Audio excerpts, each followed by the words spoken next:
So, Ishant, since we started posting content around AI search optimization on LinkedIn, I see a lot of product marketers reach out to you. And I would just like to understand how should they be thinking about the entire space, and if they were to help their company show up on LLMs, what is supposed to be their role Yeah. in the process?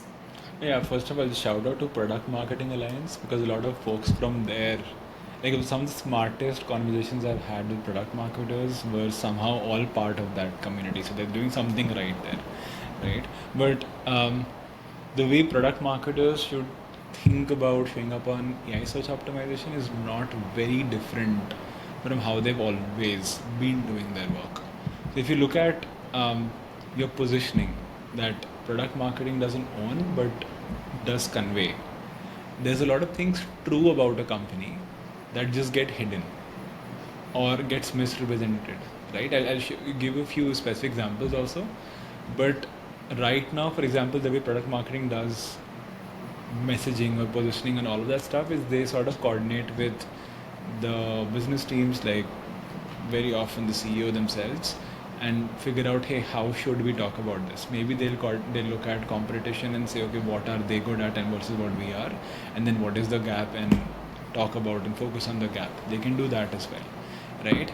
Um, so they do these things and then they figure out what to say on a page. How do you position yourself? Now, there's also a lot of things which typically aren't said, and but they can get it pushed and get it said. Okay, so I'll give specific examples. Now, they need to do the exact same thing. So, product marketing's role doesn't change a lot, but then I think optimizing for LLMs again just really amplifies it because um, let's say earlier you were thinking about competition versus us as a whole, but it's very hard to figure out how does someone take a buying decision, right? Typically, what you would want to do is you want to go to sales and say that, hey, sales, how would you, how are people comparing us with them? The problem is sales doesn't care, marketing doesn't care, no one really talks to each other, and so this activity of just hey, go to sales, talk to them, and then see how can we win a deal and why we win deals was never done, and it doesn't reach the landing page, reach our website. So with AI search optimization, you just have one more excuse, honestly, to go speak with the sales team, figure out, hey, what are the criteria people are using for us, surfacing that, and then on every single criteria, making sure that there is some information on your web presence. That's one thing that changes. You cannot just think about your website, but rather your web presence. I'll get to that. But on your web presence, for every single criteria that you know your prospect might believe, are you for as many of them that you should be a top selection, the top company? Are you really the top company or not? That's how marketing needs to think. Now, with the LLM angle, the one thing that gets added truly, so this is just giving an excuse to do what your job should always be in, but it's most people don't do. Now, Yeah. the thing that LLMs are adding is LLMs have their own beliefs. Again, I'll use the example I keep stating again and again and again, is like, for example, support or pricing, right? So if you have, and this is like, let's take support, right? I know a company, B2B SaaS, works with extreme SMBs, and they have the best support. Like you can just call them up at any point of time, and there's an entire huge support team that picks up a call, walks you through this thing. And this is a very inexpensive product. No one gives that level of support. They don't mention it anywhere.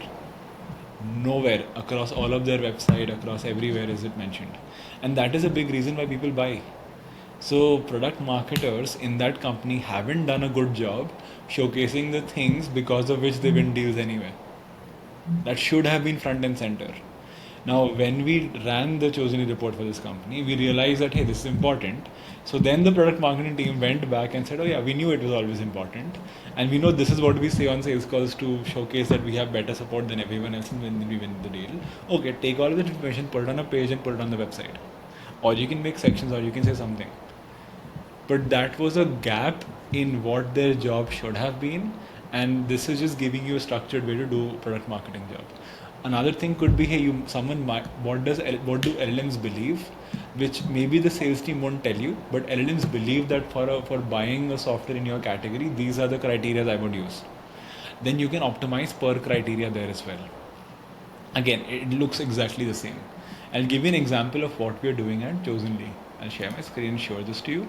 So Okay. at Chosenly, I was just starting to make a pricing page of ours, right? Now in the pricing page, for example, a lot of people have pricing pages.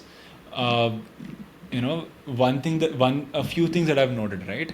So for example, right now LLMs believe that our primary pricing plan is a one-time $500 offer, which was an older offer that we had, but no one really liked it because it wasn't good for anyone, because you would start it, but then no one would know if that's made an impact or not. So then our standard POC has now moved to a $400 3-month commitment, right?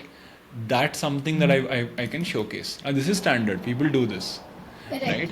But then there could be another entire model. Again, I probably won't say this here, right?